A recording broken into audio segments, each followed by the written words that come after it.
अरे बहू जरा जल्दी कर, बारात निकलने का समय हो गया है। जी माँ जी, बस हो गया। मुझे भी मेरी देवरानी के आने का बेसब्री से इंतजार है। आप देखना, जब मेरी देवरानी आएगी तो हम दोनों देवरानी जेठानी की तरह नहीं बल्कि सगी बहनों की तरह रहेंगी। सभी लोग जल्दी जल्दी शादी की तैयारी खत्म करके बारात लेकर निकल पड़ते हैं। शादी खत्म होने के बाद वे अपनी नई बहू निधि को लेकर घर आते हैं, जहाँ पर पायल और विमला अपनी नई बहू का बहुत ही अच्छे से स्वागत करती हैं। ओह, कितनी गर्मी है यहाँ पर। मेरा कमरा कहाँ है? मुझे अभी अपने कपड़े चेंज करने हैं। आओ निधि, मैं तुम्हें तुम्हारे कमरे में लेकर चलती हूँ। पायल निधि को उसके कमरे में लेकर जाती है, जहाँ पर निधि अपने शादी के जोड़े को उतारकर अपने कंफर्टेबल कपड़े पहन लेती है और सीधा अपने बेड पर लेट जाती है। ये सब देखकर पायल को थोड़ा अजीब लगता है, लेकिन वह निधि से कुछ नहीं कहती। निधि की शादी भले ही एक मिडिल क्लास फैमिली में हुई थी, लेकिन वह बहुत ही अमीर घर की लड़की थी। इसीलिए वह अपने पापा से कहकर अपने लिए 2 एसी मंगवा लेती है। एक एसी को वह अपने कमरे में लगवाती है और दूसरी एसी को वह अपने सास के कमरे में लगवा देती है। अरे निधि बहू, मेरे कमरे में एसी, इसे किसने लगवाया? माँ जी, मैंने लगवाया है एसी। वो क्या है ना, इतनी गर्मी पड़ रही है और आपको इतनी गर्मी में काफी प्रॉब्लम हो रही होगी ना। जुग जुग जीती रहे मेरी बच्ची, तुझे किसी की नजर ना लगे। तू कितना ख्याल रखती है मेरा, मुझे कोई परेशानी ना हो, इसलिए मेरे कमरे में एसी लगवा दिया तूने। सास बहू बातें कर रही थी, तभी घर की बड़ी बहू पायल वहाँ पर आती है और वह निधि से कहती है, निधि, मेरे साथ किचन में चलो और आज तुम अपने हाथों से सबके लिए खाना बनाना। अरे नहीं नहीं जेठानी जी, वो क्या है ना, इतनी गर्मी में तो मुझसे कोई भी काम नहीं होता, और वैसे भी मैं माँ जी के लिए कपड़े और गहने लेकर आई थी, तो उन्हें ही अभी दिखाने जा रही हूँ, मेरे पास टाइम नहीं है। अरे अरे कोई बात नहीं, कोई बात नहीं, पायल बहू तू ही बना ले आज का खाना। पायल को ये सब थोड़ा अजीब लगा, लेकिन उसने किसी से कुछ नहीं कहा, वह चुप रही। निधि, आज ढेर सारे कपड़े हैं, आओ कपड़े धोने में मेरी मदद करो। लेकिन मैं तो माँ जी के साथ पार्लर जा रही थी। हाँ तो बाद में चली जाना, घर का काम जरूरी है या पार्लर जाना? पायल बहू, इतने दिनों से तो तू ही कपड़े धो रही है, एक दिन और धो देगी तो क्या हो जाएगा। चल निधि बहू, हमें पार्लर के लिए लेट हो रहा है। इतना बोलकर वो दोनों सास बहू पार्लर के लिए चली जाती हैं। ये देखकर पायल को गुस्सा तो बहुत आ रहा था। पायल ने सोचा था कि जब उसकी देवरानी आएगी तो वो दोनों सगी बहनों की तरह मिलजुल कर घर की जिम्मेदारी को संभाल लेंगी और मिलजुल कर घर का सारा काम करेंगी और प्यार से रहेंगी। लेकिन निधि ने ऐसा कुछ भी नहीं किया। वो तो अपने पैसों के दम पर अपने साथ साथ अपने सास के शौक को भी पूरा कर रही थी, जिसके कारण वह घर के कामों से भी बच जाती। चाची चाची, बहुत गर्मी लग रही है, आप मेरे लिए मैंगो शेक बना दो ना। बिट्टू ये कहते हुए निधि के हाथ को हिला देता है। निधि अपने हाथों पर नेल पेंट लगा रही थी। बिट्टू के हाथ हिलाने के कारण निधि का नेल पेंट खराब हो जाता है और वह गुस्से में बिट्टू से कहती है, अबे ओ, अंधा है क्या, दिखाई नहीं दे रहा? तेरी वजह से आज मेरी नेल पेंट खराब हो गई, 2 मिनट का भी तुझे सब्र नहीं है क्या? ये कहते हुए निधि बिट्टू को धक्का दे देती है, जिससे बिट्टू जमीन पर गिर जाता है और उसके जोर जोर से चिल्लाने की आवाज सुनकर सारे घर वाले वहाँ पर आ जाते हैं। निधि, तुम्हारी हिम्मत कैसे हुई मेरे बेटे को धक्का देने की? एक तो जब से आई हो महारानियों की तरह दिन भर घर में बैठी रहती हो, और मैं इस गर्मी में सारा दिन नौकरानियों की तरह काम करती रहती हूँ। अच्छा, तो तुम मुझसे इस तरह से बात करोगी? जानती हो मैं किसकी बेटी हूँ। अब बस बहुत हो गया, मैं तुम्हारे साथ और नहीं रह सकती, मुझे अभी के अभी इस घर का बंटवारा चाहिए। हाँ हाँ तो कर लो ना बंटवारा, मैं कौन सा तुम्हारे साथ रहने के लिए मरी जा रही हूँ। अरे ये क्या बोल रही हो तुम दोनों? तुम दोनों का दिमाग तो ठीक है ना? तुम लोग इस घर का बंटवारा करना चाहती हो? माँ, आप सुन रही हो ना? आप कुछ बोलती क्यों नहीं? अरे अब मैं क्या बोलूं इसमें, जो भी हो रहा है बिल्कुल सही हो रहा है। वैसे भी मैं निधि बहू के साथ रहूंगी। वह जब से आई है मेरा कितना ख्याल रखती है। उसने सबसे पहले मेरे कमरे में एसी लगवाई और रोज रोज मुझे शॉपिंग भी कराने ले जाती है। वो मेरा बहुत ख्याल रखती है। मैं तो निधि बहू के साथ ही रहूंगी। विमला देवी के फैसले को सुनकर अब आगे किसी ने कुछ नहीं कहा। अगले दिन निधि ने पूरे घर में सफेद लाइन खींचकर पूरे घर का बंटवारा कर दिया। जहां निधि अपने पति और सास के साथ रहने लगती है, वहीं दूसरी तरफ पायल अपने पति और बेटे के साथ रहने लगती है। अरे निधि बहू, मुझे बहुत जोरों की भूख लगी है। जरा जाकर मेरे लिए खाना तो बना दे। क्या क्या कहा आपने? आपको कोई गलतफहमी तो नहीं हो गई है ना? अरे मैंने अपने मायके में आज तक एक चाय नहीं बनाया है।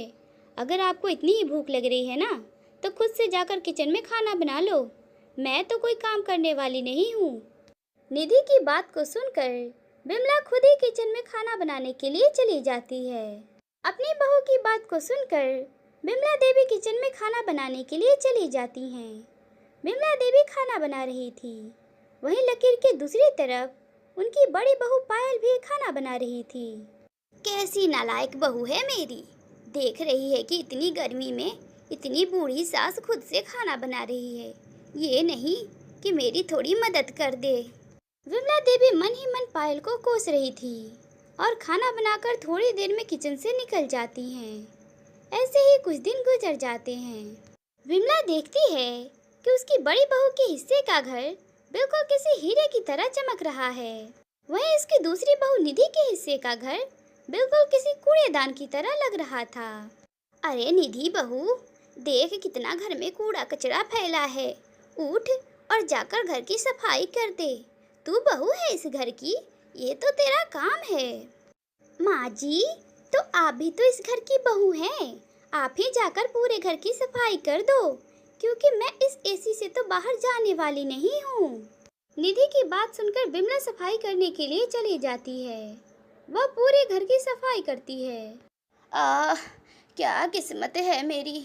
ओह, मेरी कमर तो लग रही है आज टूट ही जाएगी। हाय।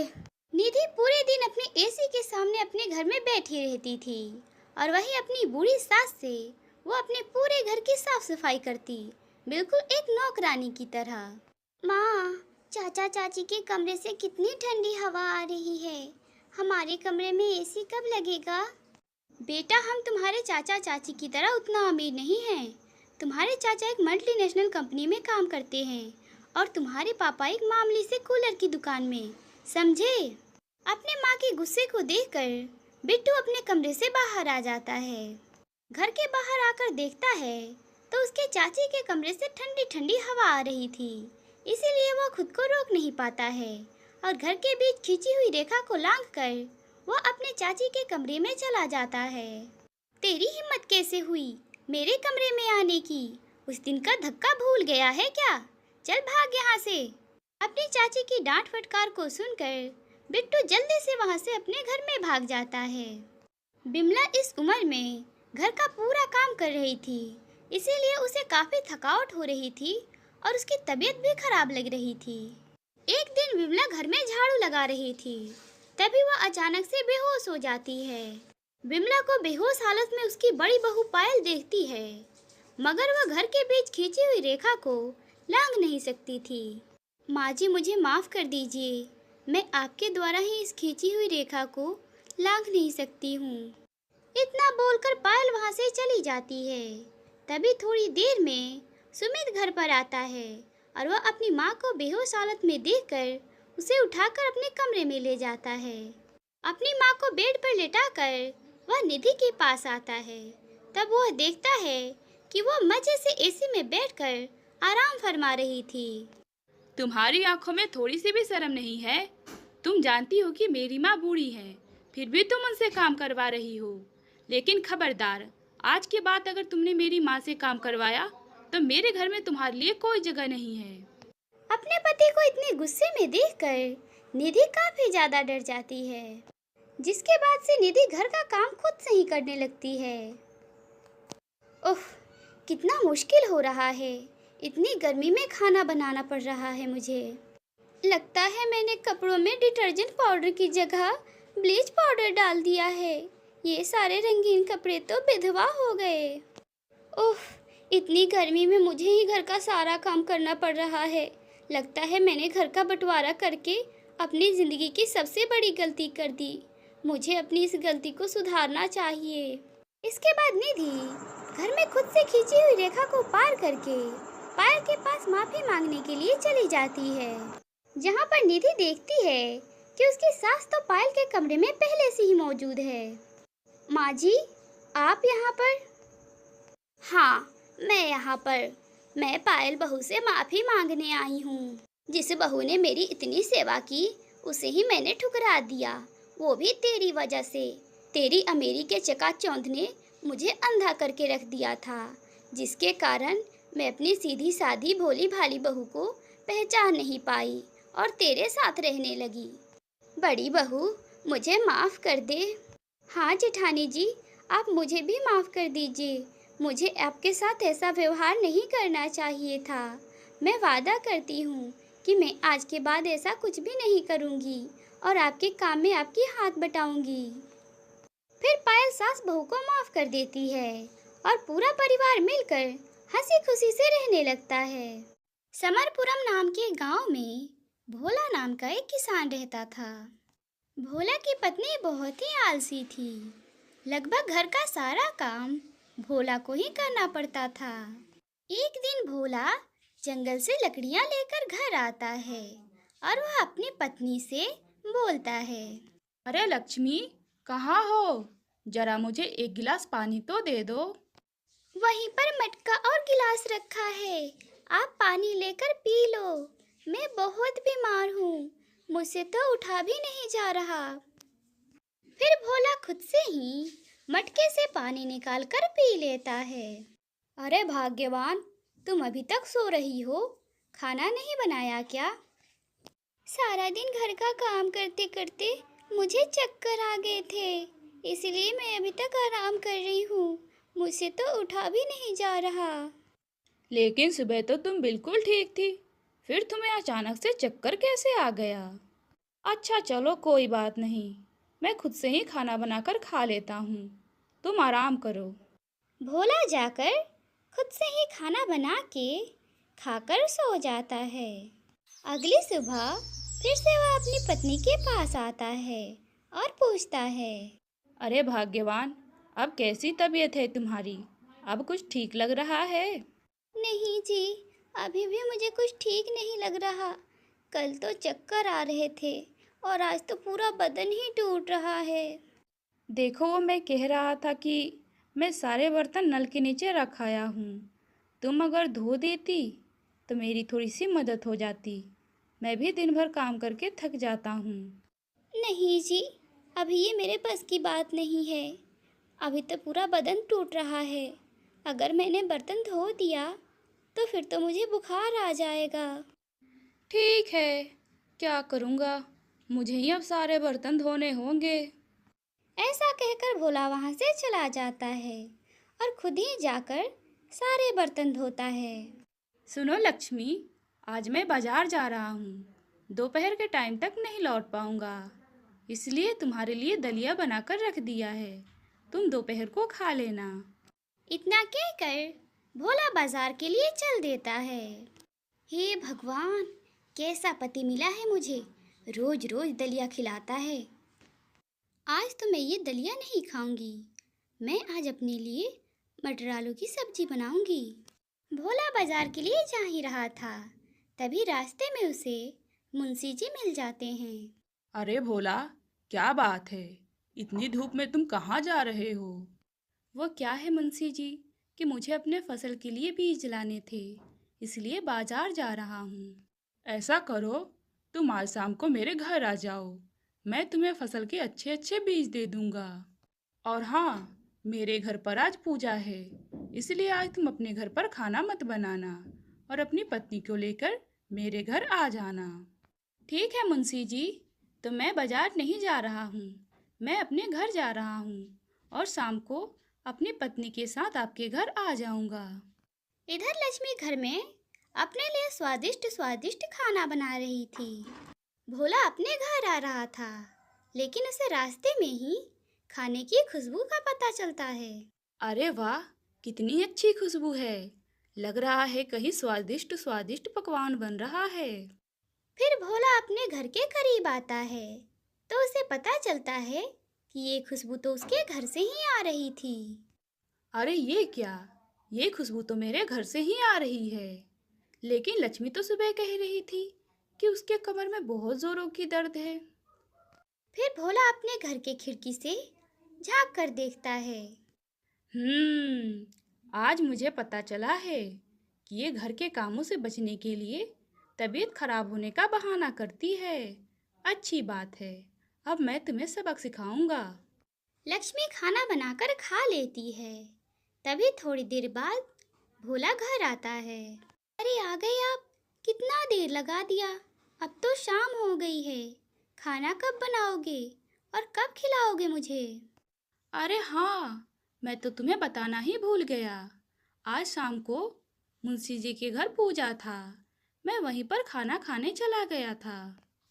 आहा, क्या खाना था।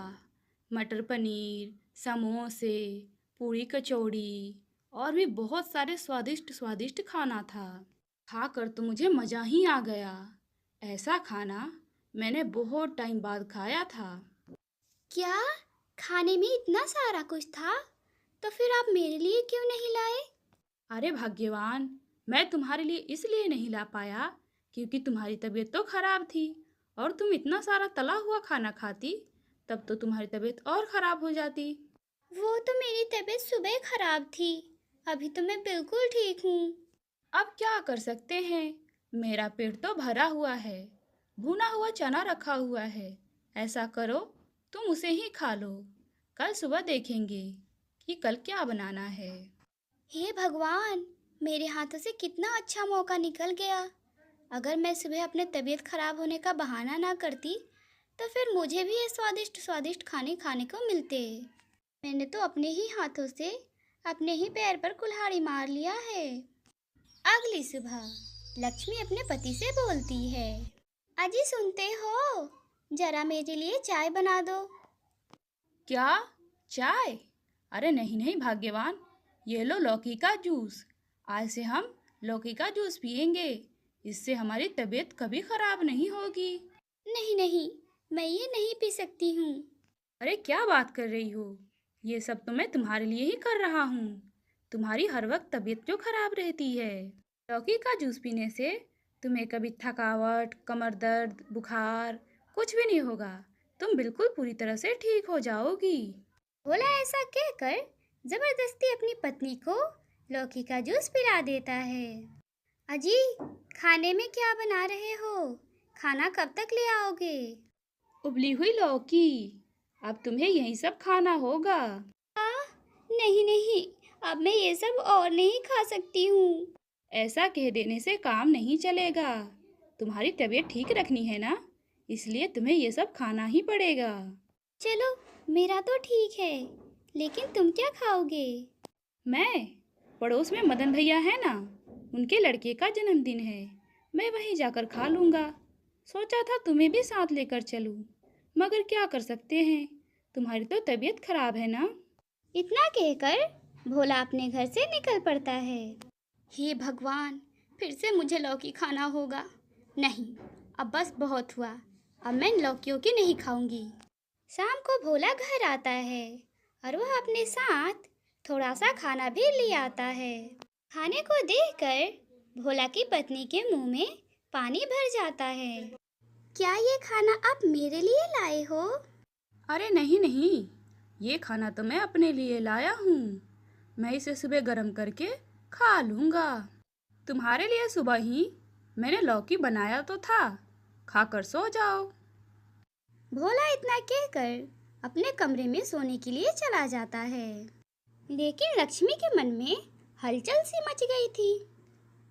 भोला के सोते ही वह किचन में जाती है और उस खाने को उठाकर जैसे ही वह खाने वाली होती है, तभी भोला वहाँ पर आ जाता है। अरे ये क्या लक्ष्मी, तुम ये क्या कर रही हो? तुम्हें पता है ना कि तुम्हें तले हुए चीज नहीं खाने हैं। तुम्हारी तबीयत खराब है। नहीं जी, मेरी कोई तबीयत खराब नहीं है। वो तो मैंने काम से बचने के लिए बहाना बनाया था। आप मुझे माफ कर दो। मैं आपसे वादा करती हूँ कि मैं आज के बाद कभी भी काम चोरी नहीं करूँगी। भोला अपनी पत्नी को माफ कर देता है और उसकी पत्नी बिल्कुल बदल जाती है। वह आगे से कभी भी काम चोरी नहीं करती है, बल्कि वह घर का सारा काम अकेले ही कर लेती है। इससे दोनों पति पत्नी की जीवन सुधर गया। वह दोनों एक साथ खुशी खुशी रहने लगते हैं।